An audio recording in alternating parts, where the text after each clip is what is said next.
آ کر آباد ہوئے. اور بعض کا کہنا ہے کہ ہندو کا اصل جو وطن تھا وہ کشمیر تھا، اور کشمیر کے بعد یہ لوگ جو ہے نا یہاں وہ ہندوستان میں پوری میں یہ لوگ بس گئے تھے. تو یہ تین جو ہے نا نظریے ہے اس کے بارے میں. سمجھ آ گیا؟ اب اس کے بعد آپ دیکھیں آریہ قوم کی آمد کا زمانہ. آریہ قوم کی آمد کا زمانہ کہ جو آریہ قوم ہے یہ ہندوستان میں کب بس گئے تھے اور کب یہ آئے تھے، چاہے وہ ترکستان سے تھے اور یہ چاہے وہ رشیا کے علاقے مشرقی علاقوں سے آئے تھے، مطلب ان کی آمد کا زمانہ کیا ہے.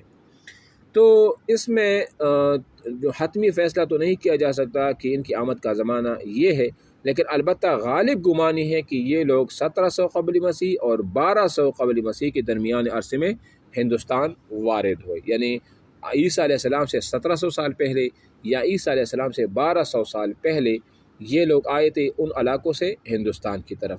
اور تاریخی روایات کے مطابق ہندوستان آ کر ان لوگوں نے مقامی لوگوں کو جنوبی مشرق کی طرف دھکیل کر خود ان علاقے پر کیا کیا، قبضہ کر لیا.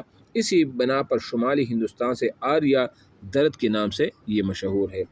اور ایک اور بات آپ کو بتا دوں کہ جو آریہ قوم تھا نا، آریہ قوم ابتدائی طور پر یہ توحید پرست تھے. علامہ البیرونی نے اپنی کتاب آثار الباقیہ میں لکھا ہے کہ ابتدائی طور پر آریہ قوم خدا کو بھی مانتے تھے، رسولوں کو بھی مانتے تھے، مطلب یہ توحید پرست تھے.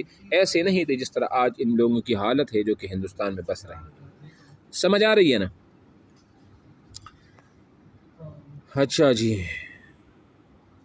اب یہاں کہتے ہیں کہ آریہ قوم کا مختصر سا وہ تعارف ہو کہ آریہ قوم یہ ہے کون، کہاں سے آئے اور یہ کرتے کیا تھے، ان کی زندگی کیسی تھی، مطلب شاہانہ زندگی بسر کر رہے تھے، خانہ بدوش تھے، کیا تھے، یا تجارت کرتے تھے، یا مثال کے طور پر یہ لوگ زمینداری کیا کرتے، کیا کرتے تھے. تو یہ آریہ قوم کے بارے میں جو مورخین کا جو کہنا ہے کہ آریہ قوم کی ہندوستان میں آباد ہونے کے کافی عرصے بعد کا ہے کہ جب یہ آریہ قوم مقامی لوگوں اور ان کے مذہب کا اصل قبول کر چکی تھی. اس لیے وید میں صحیح مذہبی روایات کا ہونا بھی ناقابل تسلیم اور مشکوک ہو جاتا ہے.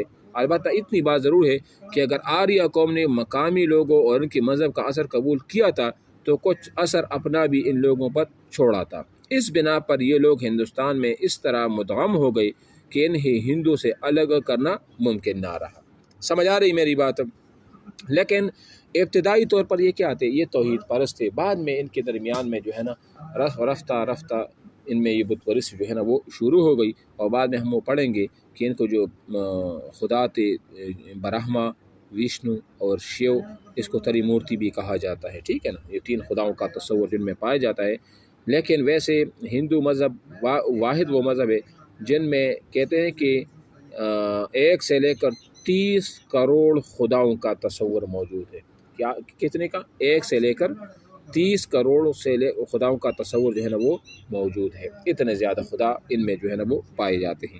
پھر آگے ہم پڑھیں گے کہ ان کا جو وحدت الوجود کا جو عقیدہ ہے، یا جس کو یہ ہم اوسطی کا عقیدہ کہتے ہیں، یہ کیا ہے، ہم اوسطی کیا ہوتی ہے، عقیدہ وحدت الوجود کیا ہوتا ہے، اس پر ہم انشاءاللہ تفصیلی پہ ڈسکس کریں گے آگے جو آ رہی ہے. البتہ یہ ان کے بارے میں یہ ہے، جس طرح ہم پڑھ رہے ہیں کہ آریہ قوم کی ابتدائی حالات کیسے تھے اور یہ کام کیا کرتے تھے. تو آریہ قوم کے لوگ بنیادی طور پر یہ خانہ بدوش تھے اور ان کے سرداران قبائل کو راجا کہا جاتا تھا. یعنی جس طرح راجا ہوتے تھے نا، جس طرح راجا کے یہ وغیرہ وہ، تو ان میں جو بڑا ہوتا تھا سردار، ان کو راجا کہا جاتا تھا. اس قوم کے لوگ بنیادی طور پر 3 حصوں میں تقسیم تھے. کتنے؟ 3. اب یہ جو ہے نا تھوڑا سا ذہن میں رکھ لے، یہ جو 3. نمبر 1 آریائی دیوتاؤں کی خدام اور پجاری، انہیں برہمن کہا جاتا تھا. یہ برہمن وہ لوگ ہیں. اس کے بعد میں ڈیٹیل ہے کہ برہمن کون ہوتے ہیں. نمبر 2 سردار اور جنگجو افراد، انہیں کشتری کہا جاتا تھا. اور نمبر 3 عام لوگ اور تاجر جو پہلے دونوں طبقے کے خادم سمجھتے تھے، انہیں ویش کہا جاتا تھا. اور ایک چوتھا بھی تھا، چوتھا جو بعد میں بیان کیا، اس کا نام ہے شودر. یعنی ان سب کی جو ہے نا دکھوں کو اٹھانا، تکالیف کو اٹھانا اور ان ساروں کی خدمت کرنا، ان کا نام تھا وہ شودر تھا. ٹھیک ہے نا.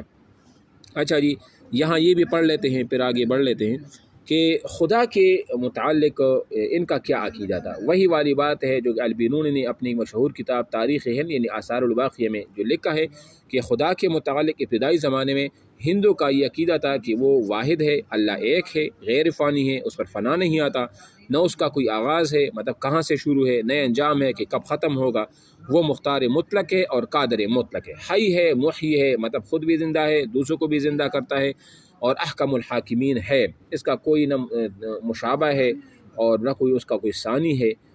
تو یہ کس کا عقیدہ تھا ابتدائی طور پر؟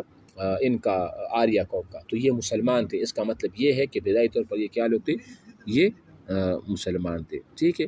اب اس کے بعد جو ڈیٹیل ہے نا کہ آریہ قوم کو آریہ کہنے کی وجہ، تو آریہ قوم کی کہنے کی وجہ یہی ہے کہ اصل میں آریہ سنسکرت زبان کا لفظ ہے جس کے معنی ہے بندگی کرنا، عبادت گزار۔